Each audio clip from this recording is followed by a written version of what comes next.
Je voulais revenir sur une question un peu la triste actualité qui a déjà été touchée du doigt un peu dans une précédente question, avec tous les problèmes d'islam, de radicalisation, de tous ces problèmes, vraiment ce grand climat de tension qui fait que les anti-religieux se trouvent encore plus virulents pour toutes les religions, en mettant tout le monde un peu dans le même panier, ou que ce soit les musulmans qui soient un peu perdus en arrivant tant bien que mal à essayer de montrer un peu la séparation qu'il y a entre divers groupuscules et notamment avec d'autres peut-être des personnes aussi qui s'en vont, mais que ce soit pour rejoindre le camp le camp islamiste ou le camp chrétien, avec notamment aussi des personnes qui disent qu'on commence à qu'il y a des craintes qui commencent à se soulever, on commence à glisser, certains disent qu'on glisse vers une guerre de religion. Bon, après c'est les plus craintifs qui disent ça.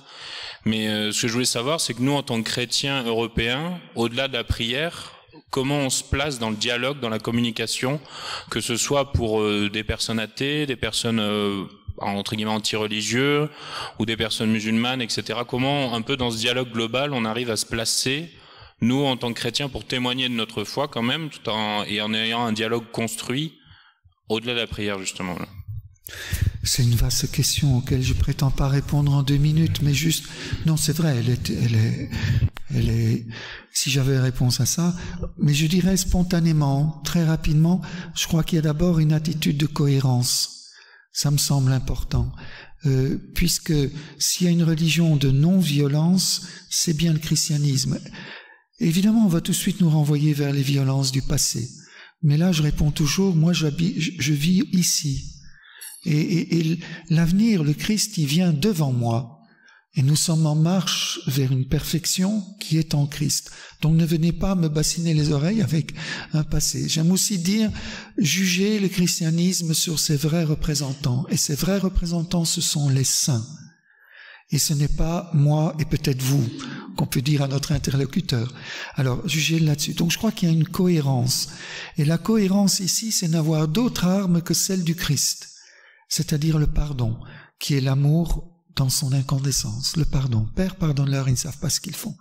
Et là, nous avons un exemple énorme avec nos frères chrétiens d'Orient, qui parviennent, je n'ai pas encore entendu de la haine sur les lèvres d'un chrétien d'Orient, pourtant Dieu sait s'ils sont persécutés.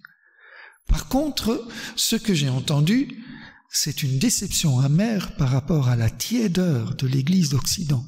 Et là, je rejoins ce que vous dites, la prière. Mais ça fait partie de la cohérence.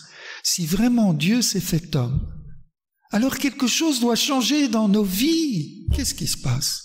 Si nous sommes fils de Dieu, quelque chose doit changer. On ne peut pas être un chrétien tiède, sociologique. C'est pas possible, il y a un bug là. Ça veut dire qu'on est des chrétiens, qu'on est d'abord par nature avec un petit sucre de christianisme. Non, on est né d'en haut. Et on essaie de vivre radicalement cette nouveauté du christianisme. Et donc il y a une forme d'enthousiasme au sens étymologique, l'enthousiasme de l'esprit. Ça devrait se voir. Des chrétiens heureux qui sont, et avec les armes du Christ, la charité, le pardon. Et puis les béatitudes, bien sûr, qui sachent rendre compte, et c'est toujours cette même cohérence. La miséricorde y est déjà, la douceur, l'humilité de notre Maître, la pauvreté de cœur, la compassion et la joie dans les persécutions. Les béatitudes ont tout dit, c'est le visage du Christ, c'est le visage du chrétien que nous devrions montrer. Je crois très fort à cette cohérence, mais cette cohérence suppose que nous sommes habités par le feu de l'Esprit Saint. Si c'est pas le feu de l'Esprit Saint qui nous fait refléter le visage des béatitudes, c'est du travail d'homme et ça ne ressemble même pas à ce que fait le Christ. Donc la priorité, comme vous disiez, c'est la prière, retrouver le feu de l'Esprit qui nous montre les chemins qui correspondent à ce que Dieu attend de nous aujourd'hui. Il y a un chemin, bien sûr. Il y en a un, lequel, ce n'est pas les commissions, qu'elles soient théologiques, épiscopales ou tout ça, non, c'est les chemins de l'Esprit Saint qu'il faut qu'on retrouve. Je sais que je n'ai rien dit en disant cela, mais je crois que j'ai tout dit en disant c'est l'Esprit Saint qui doit nous en sortir. Parce que le chrétien, c'est ça, c'est celui qui vit de l'esprit. Et je ne prétends pas encore être chrétien, parce que je vis encore trop dans la chair. Le jour où je vivrai vraiment dans l'esprit, je dirais je suis oin, Christos, chrétien. Mais je le suis, oin, mais je ne vis pas de cette vie de l'esprit comme le Père et le Fils l'attendent de moi, et comme l'Esprit l'attendent de moi. Et si nous étions un peuple vraiment de chrétiens, c'est-à-dire vivant dans l'Esprit Saint, nous n'aurions pas ces problèmes avec l'islam. Ils viendraient se convertir au christianisme, parce qu'ils verraient, là je vais citer Jean-Paul II, ils verraient, comme toutes les autres religions, que ce qu'ils cherchent, ce qu'il y a de meilleur dans leur tradition, ce vers quoi ils aspirent, s'accomplit dans le Christ et dans ceux qui vivent de l'Esprit du Christ. C'est l'Esprit qui est le maître, relisez Evangelii Nuntiandi de Paul VI, c'est l'Esprit qui est le maître de l'évangélisation et personne d'autre.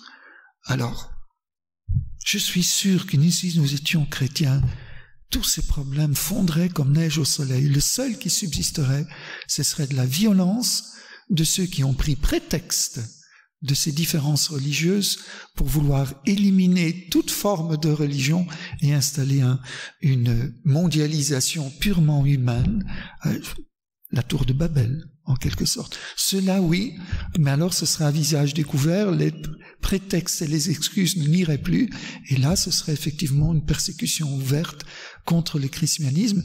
Mais sincèrement, j'aimerais mieux ça que ce qui est larvé ici, où finalement on ne dit pas l'intention cachée qui fait agir. Mais je crois qu'on y arrivera. Je crois qu'on va vers une clarification où les camps vont devoir s'affirmer de plus en plus clairement et on devra choisir d'être vraiment chrétien. Je crois qu'on y arrivera. Personnellement, je le souhaite, qu'on sorte de ce clair-obscur où, comme disait déjà Hegel, vous m'entendez souvent dire ça, toutes les vaches, dans le brouillard, il dit toutes les vaches sont grises. Ça veut dire on ne peut plus discerner, on ne peut plus avancer, on ne peut plus chercher le vrai, rien. Et je souhaite que le brouillard se dissipe et qu'on voit clairement pour qui militons-nous, pour le Dieu d'amour ou bien pour le prince de ce monde, que ce soit clair.